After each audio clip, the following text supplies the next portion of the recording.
Hey there, confused about how much sales tax to charge on an invoice? Calculating sales tax in FreshBooks is automatic once you have your rates and rules set up correctly.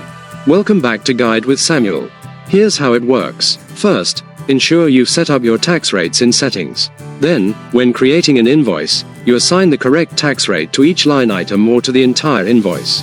FreshBooks will calculate the tax amount and add it to the invoice total. You can also mark items as tax exempt or apply different rates to different items on the same invoice. My crucial pro tip: run the sales tax report regularly. This report summarizes all the tax you've collected over a period. Use it to verify the amount you need to remit to your tax authority, ensuring you never overpay or underpay. That's how you handle sales tax with confidence and accuracy. Do you collect and remit sales tax monthly, quarterly, or annually? What's your routine? Share below.